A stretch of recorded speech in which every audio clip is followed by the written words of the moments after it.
Now, what would happen if you consume mostly healthy whole grains for 1 month? Well, if you haven't tried that experiment, you might want to try it.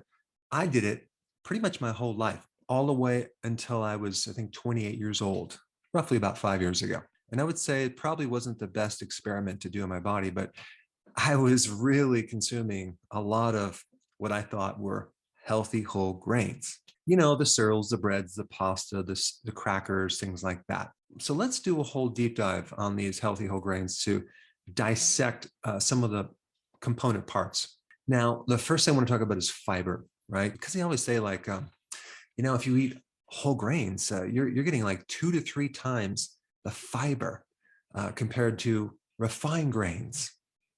Well, yes, that might be true, but grains don't really have a lot of fiber to begin with. I mean, even like brown rice only has like 4% fiber. That is not high. So 1 cup of rice has about 0.4 grams of fat. So it's really low in fat. It has about 45 grams of carbohydrate, which is extremely high, yet it only has 0.6 grams fiber. That's a very tiny amount. And it has about 4.3 grams of protein. That's pretty low too. Now, what about multigrain bread? Well, we have 1.7 grams of fat, so that's pretty low. And we're talking about like 1 slice, okay? It has 18 grams of carbs, which is quite high, yet only 3 grams of fiber and about 5 grams of protein. Now, if you take celery, for example, that's like 50% fiber, like spinach, like just 1 cup, 50% fiber and only 4 grams of carbs. So you really want to get your fiber from vegetables, not grain. And the next point I want to talk about is, no one really consumes just 100% whole grain. They consume products with whole grains, which come with refined grains, and they come with refined sugar and a lot of chemicals and a lot of other things. And I've never met one person who would just take the whole grain and eat that, okay? They usually have it when it's turned into flour, right? Who eats just whole grains? Like, you're going to put in a cereal, you might cook them or soak them or something, but people don't do that. They grind them or mill them into some flour, and then they make another product. So when they mill it or grind it into flour, they then expose it to air. So you're going to lose nutrition just from that. You're going to get oxidation, especially with vitamin E and any other fat-soluble vitamins. So oxygen destroys the fat-soluble vitamins. Not to mention that flour that you buy that you're going to make into certain products have been sitting on the shelf for quite some time. So the more exposed to air it is, the more time, the less nutrition. But that's not the real big thing. The big thing to me is that if you're going to consume something in a flour-based product, when you eat that broken down grain, which basically exposes more surface area of that grain to your digestive enzymes, you're going to get a spike in blood sugars simply because 80% of that grain is starch. And starch is a bunch of little glucose molecules stuck together. So when you heat it or you grind it or you process it in some way, the digestive enzymes are going to turn that so-called healthy complex carbohydrate into simple carbohydrates as a bunch of glucose molecules. So basically, it's very similar to eating sugar.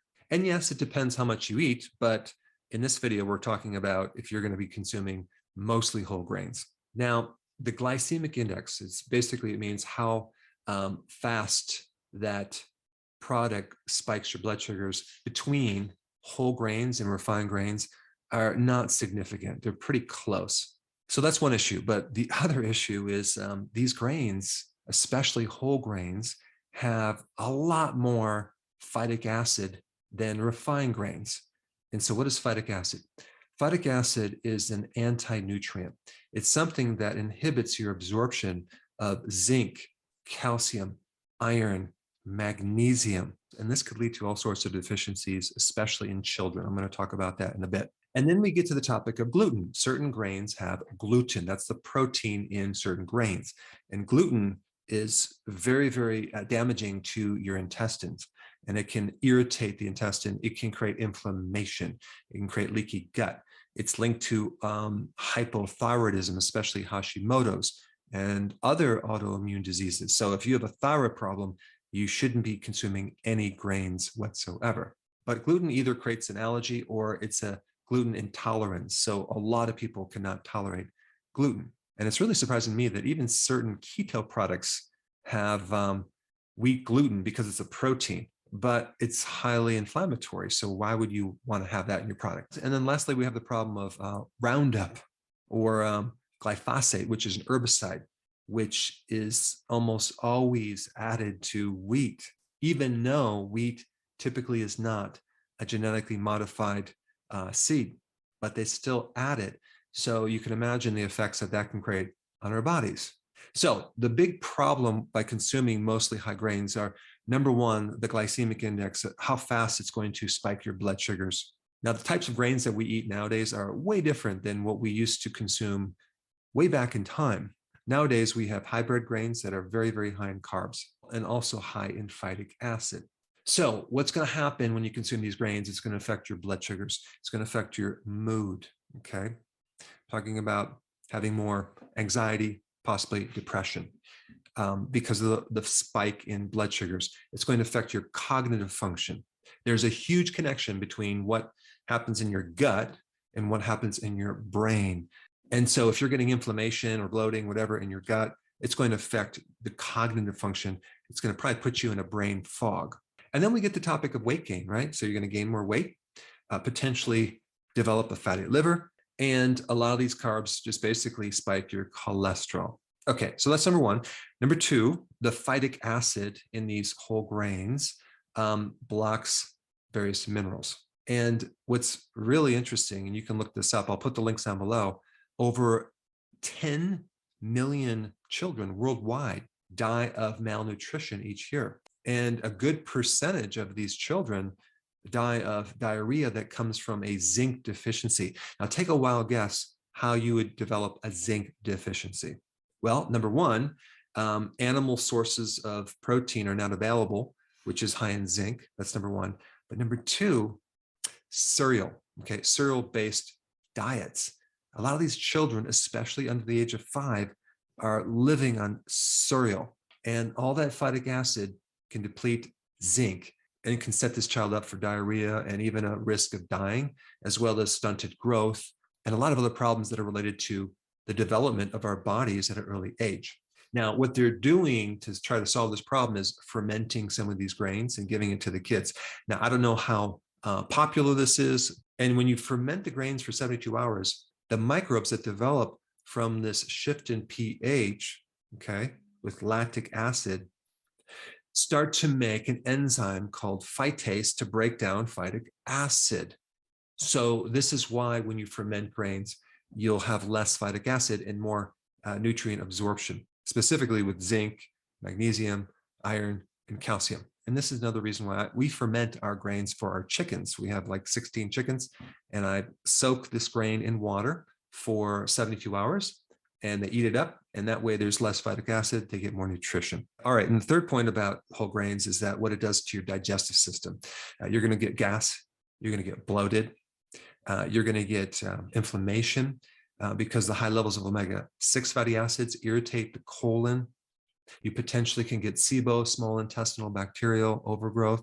You can even develop allergies or even an autoimmune disorder called Hashimoto's, which I put a link down below of that association. So grains are not favorable for your digestive system.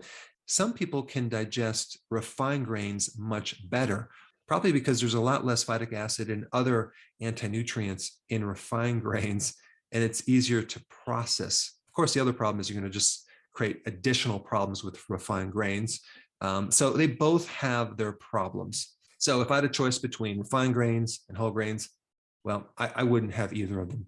All right, and then I already mentioned glyphosate, which is an herbicide, which affects the microbiome. There's been an increased association between glyphosate and increased risk of celiac, which is a digestive issue, not to mention a lot of other issues, which I'll have to do another video on later. And then lastly, we have the fortification of these grains. So even though you're eating these whole grain foods, they still sometimes fortify them, right? They enrich them with a few synthetic vitamins. And then they also throw in some iron in there, which is not the type of iron that your body can easily assimilate. And that's why certain grains just sit in your gut for a long time, because of that iron. And just the type of vitamins that they put are just not the ones that our bodies are designed to absorb. Like they put in folic acid instead of folate. They put in synthetic versions of B vitamins to try to minimize the vitamins that were lost in the process of refining. Now, for those of you that are a little bit skeptical of this video and don't have any problem with consuming whole grains, well, go ahead and try to consume mostly whole grains for 1 month and report back to us on how you did health-wise. Now, if you haven't seen my older video that I did on how to permanently get rid of cravings for bread, it's a little bit comical. You have to check it out. I put it up right here. Check it out.